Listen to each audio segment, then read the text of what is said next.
마태복음 1장 18절부터 25절까지의 말씀 제가 읽겠습니다. 예수 그리스도의 나심은 이러하니라. 그의 어머니 마리아가 요셉과 약혼하고 동거하기 전에 성령으로 잉태된 것이 나타났더니 그의 남편 요셉은 의로운 사람이라 그를 드러내지 아니하고 가만히 끊고자 하여 이 일을 생각할 때에 주의 사자가 현몽하여 이르되 다윗의 자손 요셉아 내 아내 마리아 데려오기를 무서워하지 말라. 그에게 잉태된 자는 성령으로 된 것이라. 아들을 낳으리니 이름을 예수라 하라. 이는 그가 자기 백성을 그들의 죄에서 구원할 자이심이라 하니라. 이 모든 일이 된 것은 주께서 선지자로 하신 말씀을 이루려 하심이니 이르시되 보라 처녀가 잉태하여 아들을 낳을 것이요 그의 이름은 임마누엘이라 하리라 하셨으니 이를 번역한즉 하나님이 우리와 함께 계시다 함이라. 요셉이 잠에서 깨어 일어나 주의 사자의 분부대로 행하여 그의 아내를 데려왔으나 아들을 낳기까지 동침하지 아니하더니 나음에 이름을 예수라 하니라. 아멘. 임마누엘의 기쁨, 임마누엘의 기쁨이라는 제목으로 하나님 말씀 전하겠습니다. 요셉이 굉장히 행복했을 거예요. 결혼을 약속했기 때문이죠. 오늘날과는 달리 약혼이라는 건 그때 당시에 법적인 효력이 있습니다. 그 성경을 보시면 요셉을 남편이라고 아내를 마리아를 아내라고 부르고 있습니다. 그런데 동거하기 전에 아내의 배가 불러오는 거예요. 남자들 이런 경우에 어떨까요? 내가 그 입장이라면 우선은 분노가 올라올 것 같습니다. 배신에 대한. 근데 이 요셉이요 보기 드문 사람입니다. 일반적인 남자가 아니에요. 의로운 사람이라 조용히 파혼을 하려고 합니다.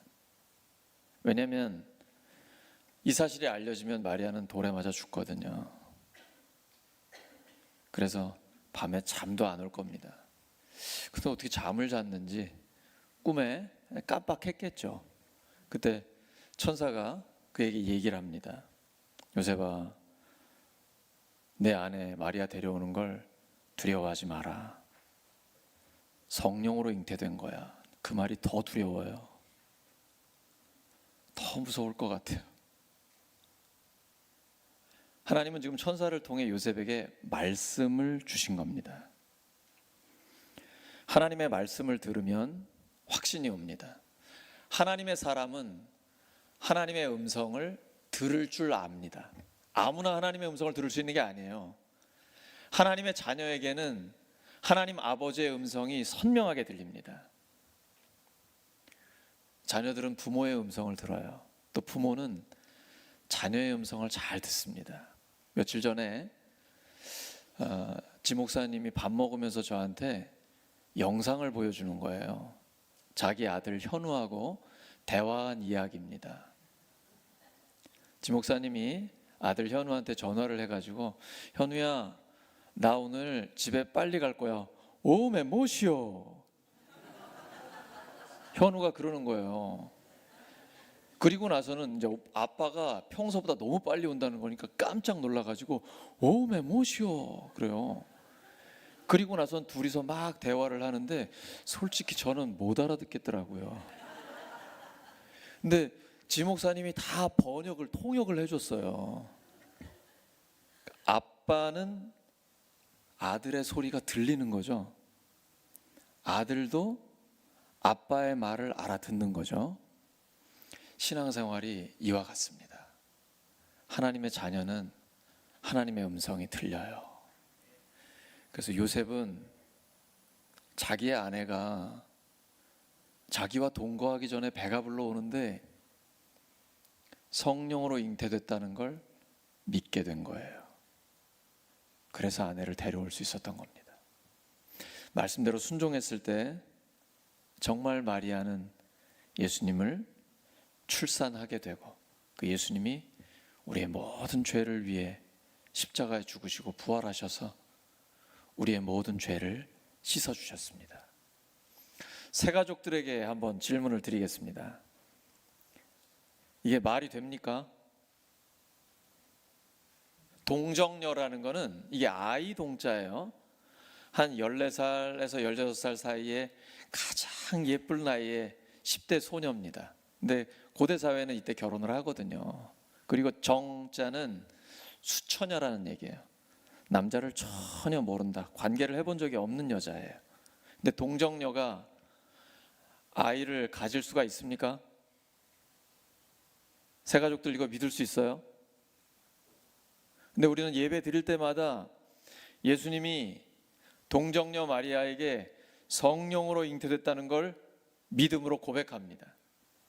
성경에 보면 이런 임신이 불가능한 여인들이 임신한 경우가 종종 나옵니다.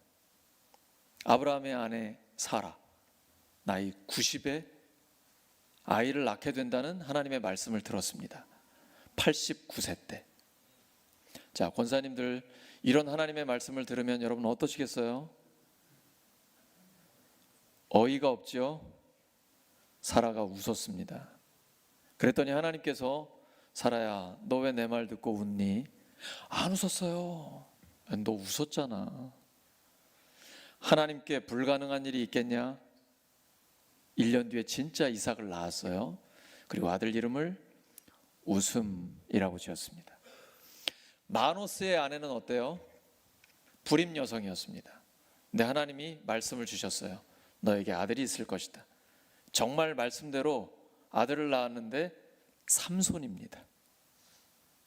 예수님보다 6개월 일찍 태어난 세례 요한의 엄마도 마찬가지입니다. 사가랴의 아내인데 역시 아이를 낳지 못하는 늙은 여성이었어요. 나이가 많은 여성이었어요. 근데 하나님께서 너에게 아들이 있을 것이다. 진짜로 세례 요한을 낳았어요. 하나님의 말씀이 임하면 가능합니다.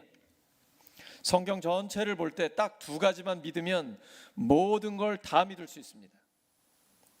천지창조와 부활입니다. 무에서 유를 창조하시는 하나님, 죽은 자들 가운데서 다시 살아나신 예수님, 여러분 믿으십니까? 창조의 주님 하나님을 믿으십니까? 우리를 위해 죽으시고 부활하신 예수님을 믿으십니까? 그러면 동정녀 마리아가 성령으로 잉태되는 것 믿을 수 있으시죠? 그때 하나님이 이름을 주십니다. 저 초등학교 때 어릴 때 이거 가지고 애들하고 많이 놀았거든요. 임마 누엘 이렇게 장난치고 했었어요. 근데 이 L자가 들어가면 하나님이란 뜻입니다. 하나님이 우리와 함께 하신다. 신앙생활의 가장 중요한 것은 임마누엘의 확신입니다. 하나님이 나와 함께 하신다는 확신이죠. 그리고 마태복음 마지막 장에 우리를 위해 죽으시고 부활하신 예수님이 하늘로 가시기 전에 약속하셨습니다. 내가 세상 끝날까지 너희와 항상 함께 있으리라. 이 확신 꼭 가지시기 바랍니다. 내가 좋을 때만 하나님이 함께 하시는 게 아니고 안 좋을 때, 특별히 어려울 때, 위기의 때는 하나님이 더더욱 우리와 함께 하십니다. 항상 우리와 함께 하셔서 모든 것을 합력해 선을 이루어 주십니다. 사랑하는 우리 울산교회 성도 여러분, 하나님은 우리에게 임마누엘의 확신을 주십니다. 세상 끝날까지 우리와 항상 함께 하신다고 약속하셨습니다. 이 임마누엘의 기쁨으로 담대하게 승리하는 우리 모두가 되기를 예수 그리스도의 이름으로 축원합니다. 말씀을 기억하면서 합심하여 기도하겠습니다. 하나님 아버지 감사합니다. 주님 주신 말씀을 따라 세상 끝날까지 우리와 함께 하신 하나님을 믿고 사명을 감당하며 담대하게 주님의 뜻을 이루어 나아가기를 원합니다. 하나님 우리를 사용하여 주시옵소서. 하나님 우리를 통해 역사하여 주시옵소서. 하나님 우리의 삶을 통해 하나님께서 홀로 영광 받아 주시옵소서. 늘 우리와 함께 하시는 하나님, 어려울 때나 좋을 때나 기쁠 때나 슬플 때나 어떠한 상황 가운데서도 하나님이 모든 것을 합력하여 선을 이루신다는 확신을 가지고 주님과 함께 담대하게 동행하고 동거하는 저희들이 되게 하여 주시옵소서.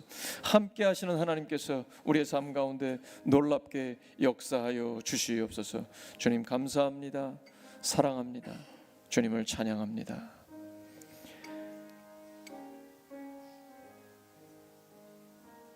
예수 그리스도의 이름으로 기도드립니다.